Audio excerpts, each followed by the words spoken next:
in December, I was with my former company, JB Hunt, and I decided that it was time for me to go. There was some changes being made at the company. I didn't like it very much, the changes that were being made. And I decided to quit on a Monday. I quit over Thanksgiving weekend. And my last day, my work days were Sunday through Thursday. And so on Wednesday, because we had Thanksgiving off, on Wednesday, I turned in my resignation and I let them know that effective immediately I wasn't coming back. So I left JB Hunt and I went to another company. Now, I'm not going to mention the company's name because I'm still working for them and I don't want to get fired, because in this economy, there's no jobs out here, and there isn't any good jobs, God knows. So I'm trying to keep the job I got for now, but I don't have any long-term plans at my current company. But the reason why I chose my current company is because it was, I knew it would be a little bit of a pay cut, but not by much. They were looking for experienced drivers. They said they would give $5,000 bonus for experienced drivers. So that brought my income at this new job to like $75,000, somewhere around there, which was what I was making at JB Hunt. Now at JB Hunt, I was working for Macy's. And so it was pretty much drop and hook. I had to have a doubles endorsement because they had stores that required the pup trailers, smaller trailers. But I hated doubles. I had bad experiences with doubles. Matter of fact, my first trip out with a double, I wasn't hooked all the way. It ended up getting unhooked on the highway. Yeah. It came unlatched on the highway, and luckily it was on the exit ramp, and the trailer ended up in like on the side of the road, so it wasn't obstructing the lane in any way, but it was off to the side, luckily. I was driving along, and all of a sudden I noticed that I was losing air, and I looked back and the trailer was released, and I didn't stop there because I was too embarrassed. So I went back around towards that way. And by the time I came back around, because I was going to try to, fix it and get everything fixed or whatever. By the time I came back around, state troopers were there. And so I was like, nope, I'm going to keep going. And plus, I was like already out of time. I was a new driver, so I didn't have no more time on my clock. I had a lot of problems that night, and I think I was past my 14 hours. I think I had been out past 14 hours by that time. So, of course, I wasn't going to stop till I saw the state troopers. But anyway, I had a bad experience the first time out with doubles. And so, I mean, fortunately, my manager at the time covered for me. I didn't tell him the whole story, but there was no accidents, and it was like off to the side of the road, so it wasn't obstructing the lane or anything like that. So that was good. So he was able to make up a story and save my tail or whatever. But anyway, I always hated doing doubles or whatever. So it was a pretty easy job for the most part. It was literally drop and hook. We didn't touch any freight. Didn't have to roll tandems at the docks. Didn't have to do that. Just dropped it off and picked up the empty We didn't have to look in it or nothing like that. We just picked it up and went on our merry way. That's really all it was. It wasn't until I got into this new job that I realized, boy,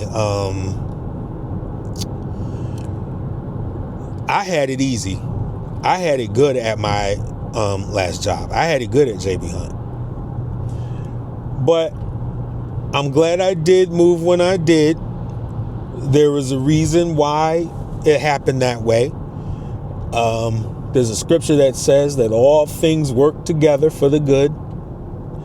And so it was one of those situations, because about 2 or 3 months later, I get up, getting ready to go to work, and the news is on. My wife turns the news on every morning, and our local news reported that Macy's is closing the 2 distribution centers it has in my state, and I live in Connecticut.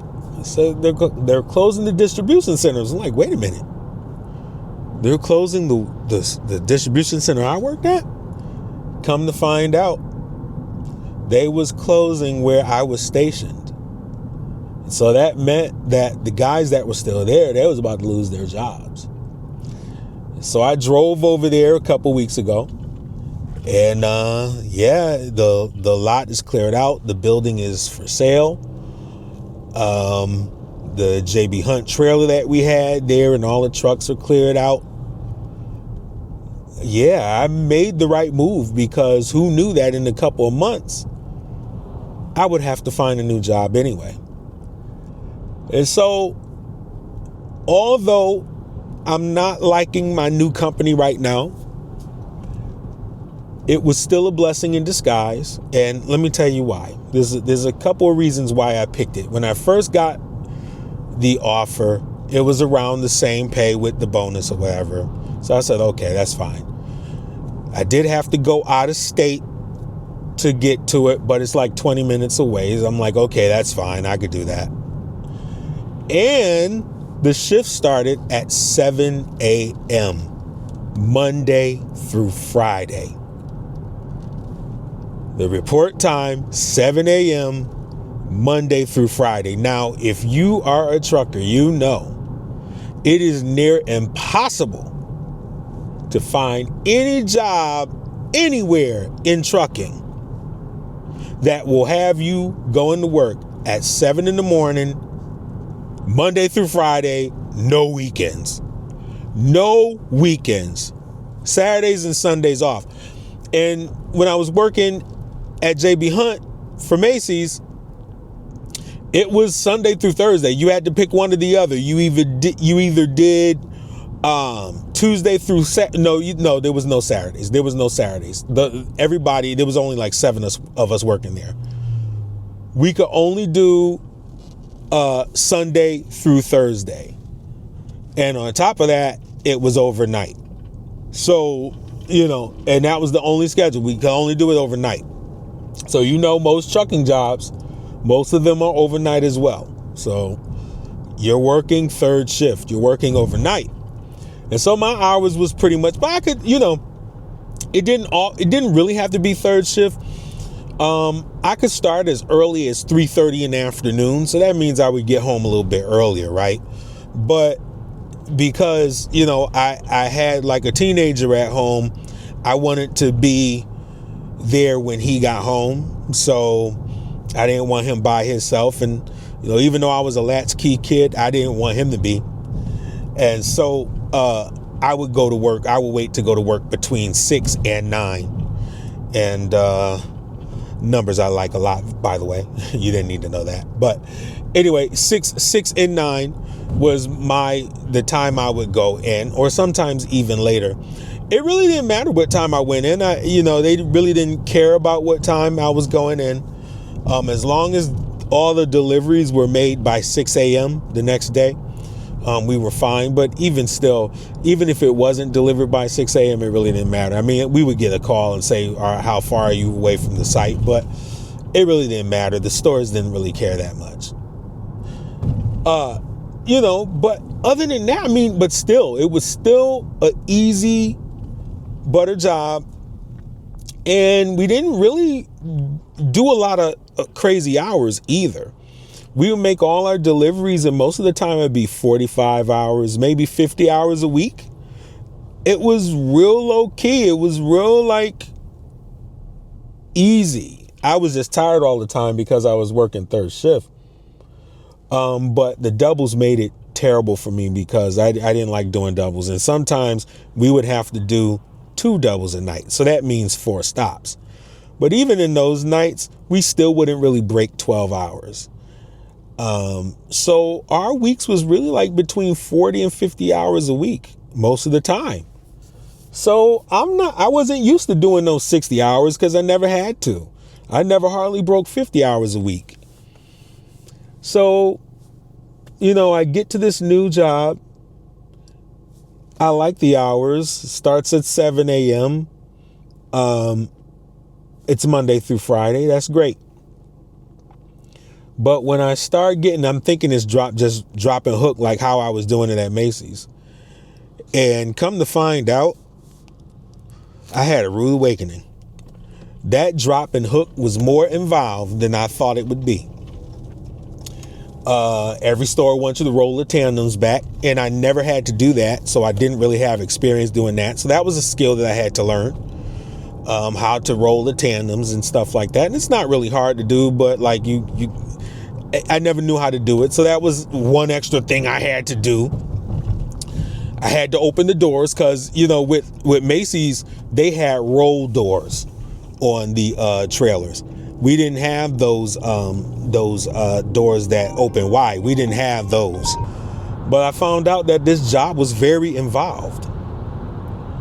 And so they didn't have the roll doors. At Macy's, we had roll doors. You just pull them back up to the dock. You didn't have to break the seal or nothing. You just rolled them back on the dock, and when the workers got to Macy's in the morning, they just break the seal themselves and you flip the door up from inside. We have those side-by-side doors. I don't know what they call them. So they open out. And so when I get to the store, I have to wait for somebody to come out, check the seal, and then I open the doors. And if I open the doors, they pack these trailers so tight, sometimes stuff fall out at you. I've had a whole bunch of inventory, 10 boxes fall out at me. And so this company show us, okay, you open one door just a little bit, just open it up enough to see if product is falling down. And if so, you just open it carefully, see if you could catch it if it falls, and all this other kind of stuff. I almost hurt myself a couple of times, had boxes falling on my head and whatnot. And these are heavy boxes because it's it's like a home improvement store that I'm shipping to. So I'm finding out that this job is very much involved. Not only that, if I take returns, it's even more involved. I have to do like a triple drop. Move the trailer out that's already in the dock I want to get into. Then I gotta move the empty over to dock number 2 because I'm taking the returns, and I put the trailer that I bought in dock number 3 and all this other kind of stuff. It takes so much time to do all of this, at least a half an hour or more. And that's if the people who work there are on their post and doing what they need to do, which 9 times out of 10, they're not. So sometimes I'm waiting around for people to answer the door, or the door is open in the receiving area, but nobody's back there. One time I went to a stop and the guy was like, well, I'm the only one out here and it's my lunchtime and we got 25 more minutes. He just didn't care. He was like, screw you. You just have to wait. So I'm finding that during the day, it's not all that it's cracked up to be. You know why? Because I have to deal with people. People are all over the place. People are in the way. People aren't doing their jobs. And that sucks, and it slows me down because I'm trying to get my job done and I have to wait for you to do your job. So that makes things a hell of a lot worse for me because now I'm on the clock. Now, it felt better when I first started with this company because they was going to pay me $28.90 an hour to drive and $12 an hour on duty time. So if I'm just waiting around on duty at a stop or whatever, or doing my pre-trip, that was only $12, which is below, which at least raise that to $20. Or no, you should be paying me $28.90 per hour every hour I'm on the clock, because all of my time as a trucker is valuable. Now, this is a company I went to that during the training week, because they sent us away on the training, during the training week, they was talking all this jazz about, don't ever talk to anybody about forming a union.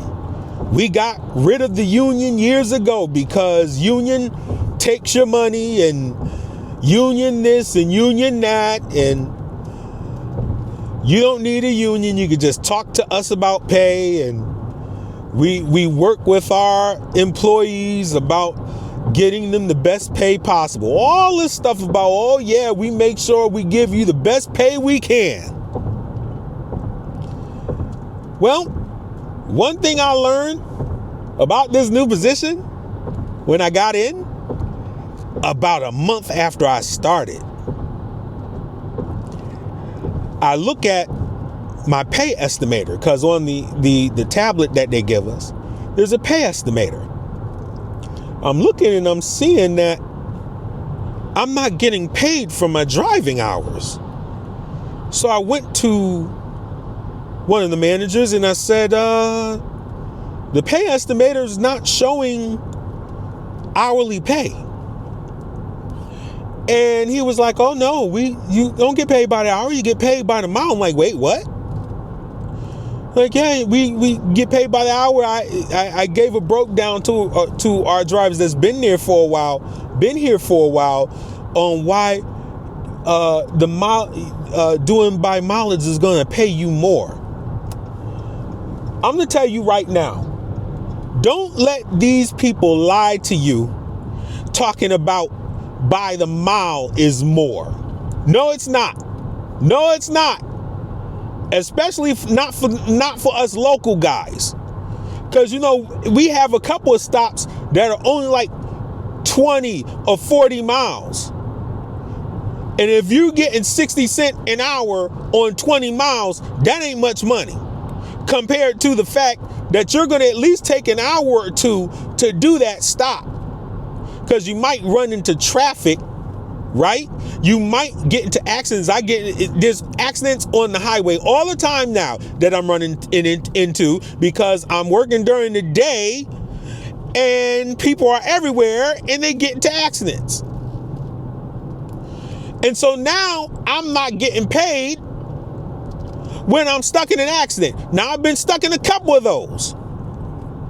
Did a run from New Jersey to Massachusetts the other day.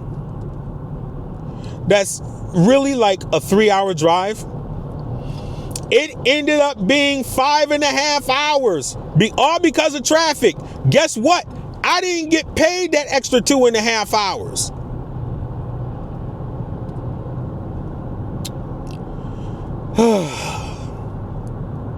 So I'm finding all this out and I'm like, man, these people dicked me. Like, they screwed me over. I felt better about this job when I was getting paid by the hour.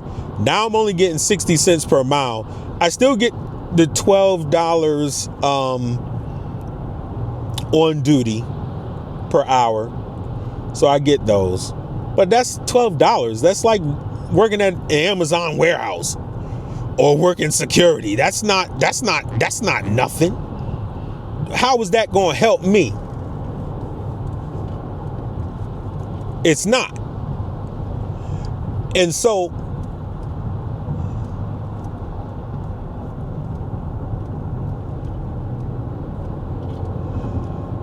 they also, the shipping, they do shipping fees.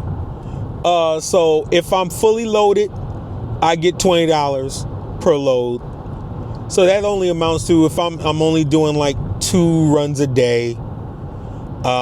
If I have returns, that counts as an extra 20.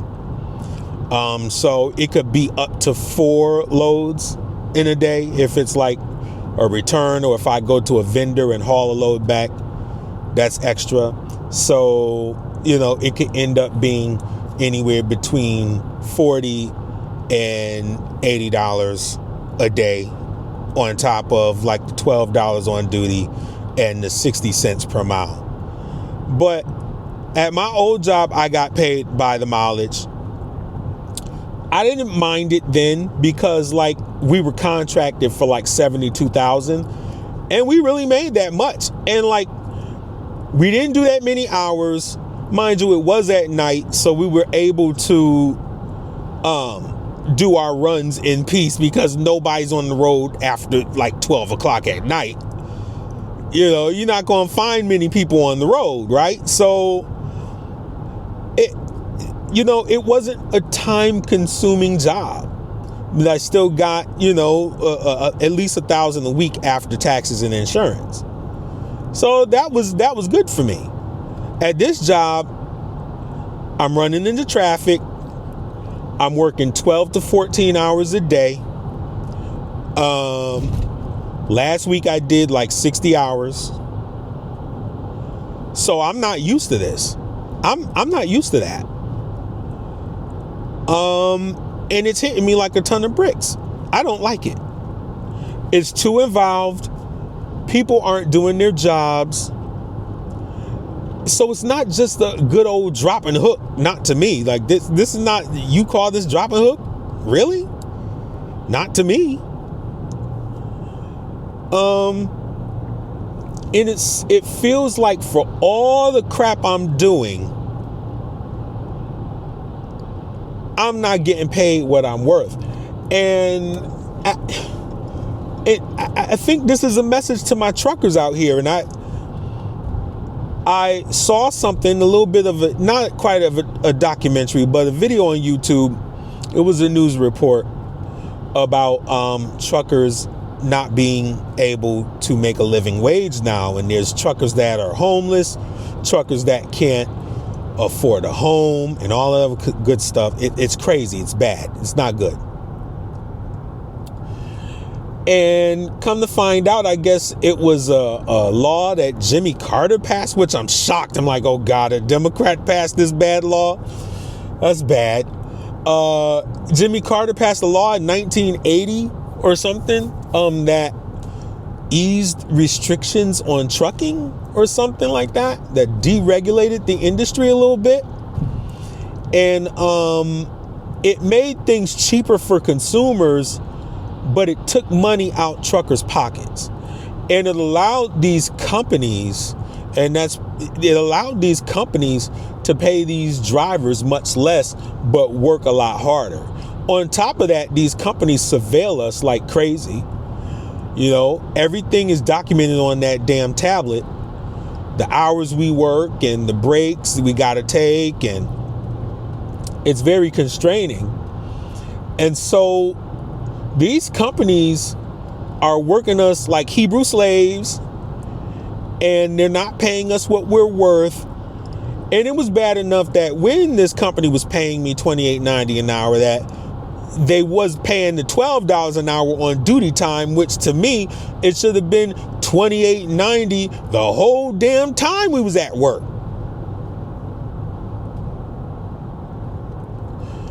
And so these companies, they have deunionized everything,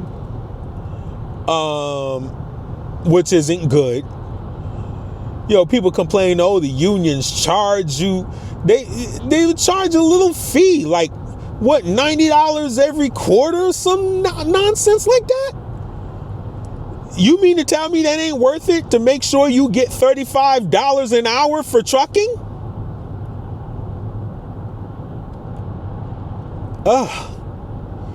It's trucking is a hard job. And I didn't realize how easy I had it when I was at JB Hunt with Macy's. Not to say that JB Hunt is a great company. It did what I needed to do.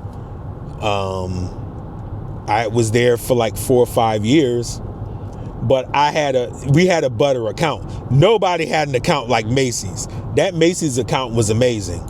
But I knew, I had a feeling it would come to an end because Macy's have been losing money because, these department stores are having a hard time. All these retail stores, they're having a tough time, especially these ones that are in malls, because malls are dying. And so, and even though I don't believe stores are going to die off completely because they can't, like, I need to go try on some clothes. I can't always order my stuff online. I need to see it in person. If I need to buy a chair, like I'm looking for a chair now for my music equipment so I could, be comfortable when I'm doing my music. I'm looking for a chair now. I can't go and order that online. I need to go to the stores and check them things out and sit in it and go to At Home or Home Goods or a furniture store, even Walmart. Some of these Walmarts have the stuff set up so you go sit in it and try it out. I have to go do that. You got to go try these things out. You can't order everything online. Some things you need to go see in person. Online is not going to help you do that. So, but it's still affecting these big department stores in the mall, especially with the advent of Walmart and Target, where you get all that same stuff, but you get it cheaper. I mean, it might not be designer clothes at Walmart, but you're not going to pay $200 for a shirt at Target. Okay, you're not going to pay $100 for some jeans at Walmart.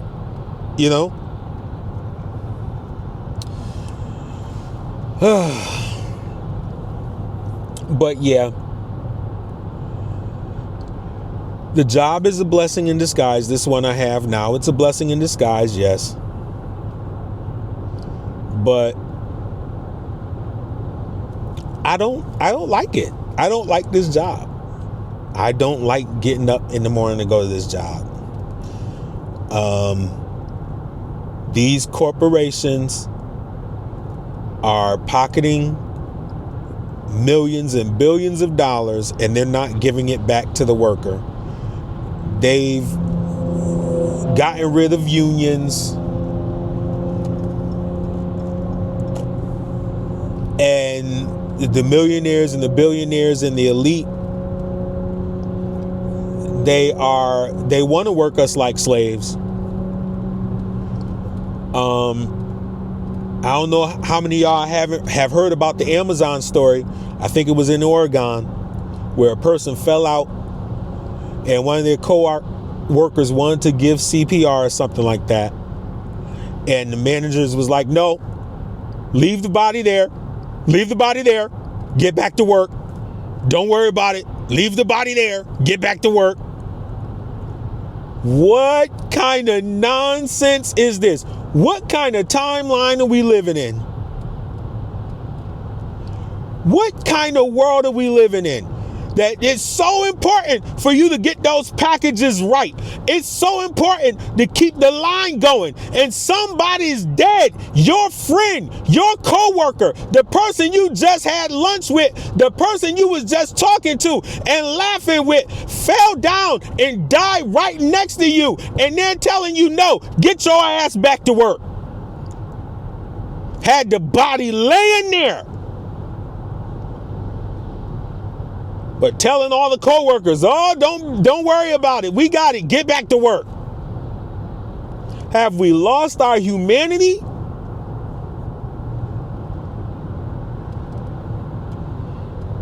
And since this mofo done got back in office, all the world done fell apart. This is a result of having a pedophile maniac as president. This is the result. Corporations and people are cold-hearted. You, as a worker, are getting cheated. You're not earning a livable wage. Back in the day, truckers used to be paid. I remember 26 years ago hearing about truckers buying houses, making $100,000 a year, being respected. It was a respected industry to get into. Now you got truckers homeless. You got truckers living in the ghetto. What kind of nonsense is that? What's going on here?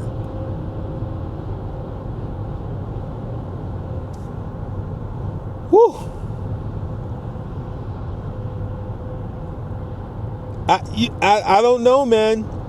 This can't be life. This can't be life. This can't be all that life is about. There's got to be more to it than working 14 hours a day, then having to come home and go right to sleep. You know, as soon as I get home, I'm tired now.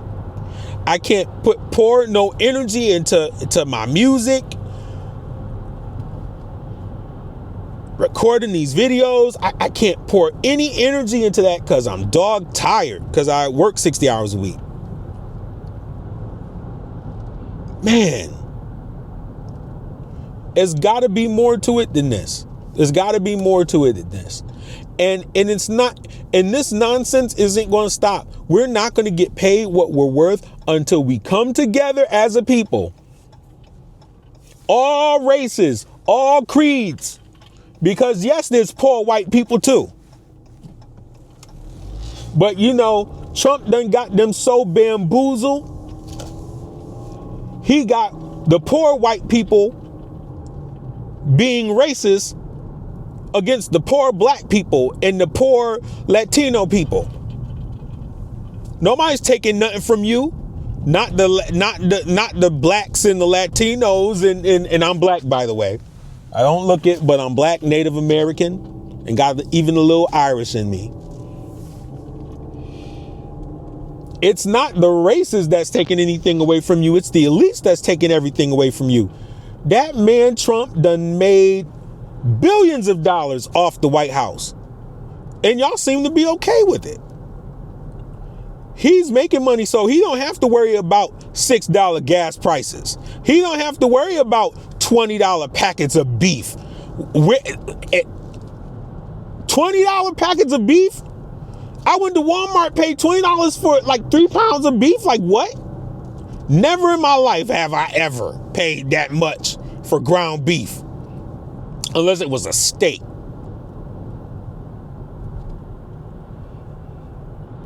But Trump don't have to worry. He don't have to work 14 hours a day. Guess what? He do more golfing than he does run the presidency. He does more golfing than he does being a president. But y'all don't seem to mind that he's taking your money, that he's paying himself with taxpayer dollars and suing the IRS. I pay taxes. I owe on taxes every year. I owe like $30,000 in taxes, y'all. I got to pay like $300 a month. And then I just filed. I probably owe even more now. But Trump didn't pay any taxes. How is that fair, by the way? How is that fair, by the way? A billionaire not paying taxes? You okay with that? What? But me making $75,000 have to pay $30,000 in taxes while Trump only paid $700 in like 10 years? Ooh, really? That's okay with y'all? Y'all really okay with this? But apparently some of y'all are. So it's up to the people to stop this until we all come together and say, hey, listen, we're not going to be underpaid any longer. Stop spending your money. You want to stop a lot of this nonsense? Stop putting money into this government, this illegitimate government. Stop putting money in this economy. I bet you things would change. come together and let this government know you will be paid a fair wage. You will be paid a living wage. Let these mofos know. But we can't come together because the elites have separated us. They've separated us by race and by racism. They blame it on one, they blame it on the other. And y'all out here falling for it. Y'all out here falling for the okie doke. Don't fall for the okie doke anymore. Let's come together as a people and let's stop this foolishness. Because that's the only way this nonsense is going to stop, is once we decide to come together and let the government know and let the elites know that we're not going to take this nonsense anymore. We got to let the corporations know. There's a walk out of day work and a walk out of school. There's a walk out of work day and a walk out of school day coming up. No shopping, no working, no school, none of that. I think I'm going to participate because this has got to stop. It's not sustainable. It's not sustainable. And I do pretty well because I'm married and my wife is a doctor and she's a therapist or whatever, and she works at university and all that stuff. So combined, we have a good income, but that's not everybody's testimony. But even with our good income, and we make almost $200,000 combined, almost like 165, something like that per year combined. Even that is not good enough. I can't pay all my bills. Student loans, if I paid the student loans, and they'll probably be garnishing wages soon. They haven't done it to us yet. But you had somebody that tried to forgive the loans. But here we are paying like $10 billion a day for an illegal war. That's going to be a forever war because Iran is going to win. They have all the cards.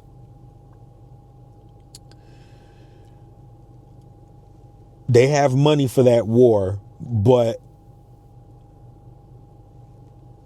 it's costing us more for this illegal war than it would have cost Biden to forgive all student loans. I'm pretty sure of that. And these fools that we live with, these 77 million who voted for this nonsense, they rather the rich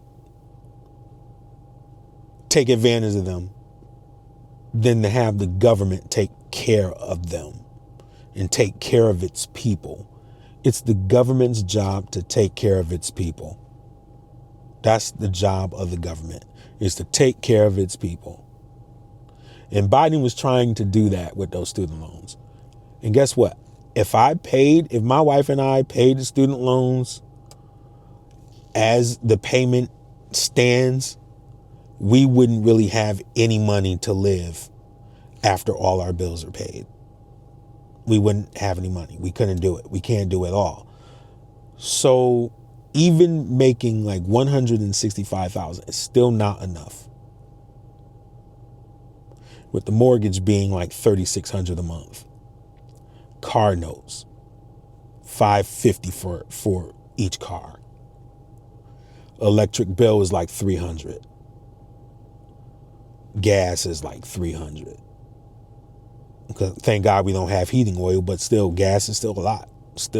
Gas is still a lot. During the wintertime, it runs between $400 and $500. Okay, a month.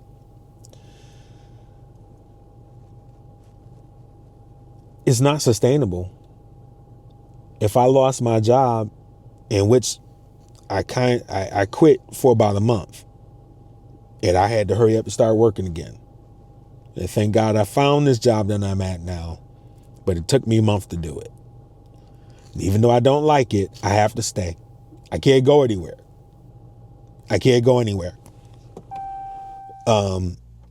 Because this is all I got. There ain't nothing out here really. I guess I could go part-time and do like school bus or something like that, I guess. Because the school bus, school bus pay you like $28 an hour, but it's part-time and it's unionized. But it's part-time. They say you can get up to 40 if you do some extra stuff over the weekend and whatnot, and it's during the day. So it's in the morning, first half, and then a little bit in the afternoon, and then you're home at night or whatever. So it's like, 6 hours a day or something like that? I guess I could do that, but still, that's a pay cut. Luckily, I'm a musician. I play at church. I gig on the side. So I get like $250 a Sunday to play organ at church. So that's an extra $1,000 in my pocket a month. So that helps. But it's still not sustainable. It's not enough.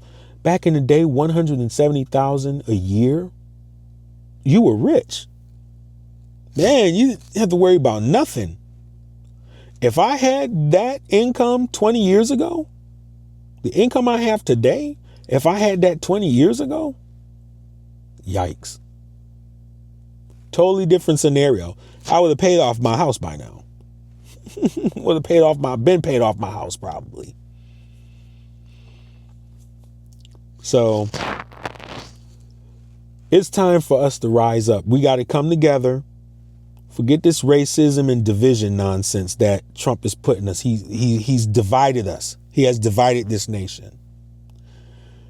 And the Bible says a house divided against itself cannot stand. And so that's why we're witnessing the crumbling of America right now. We're witnessing the crumbling of America as we speak. The dollar won't be the world's currency for long.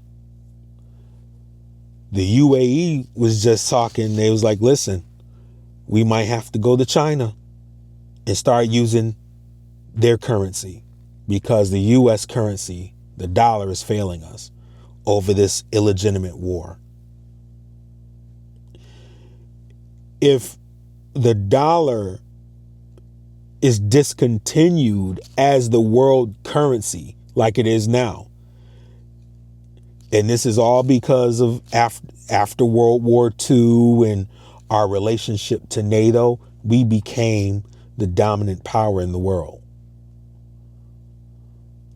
But Trump wants to destroy all of that because he wants to line his pockets. And so the world, after a while, going to push back and say the dollar is worthless. And it kind of is. We don't have a gold standard. Our dollar is fiat, so it's not backed up by anything. So we could just keep on producing money. But what good does that do if it's practically worthless? It's not backed up by anything.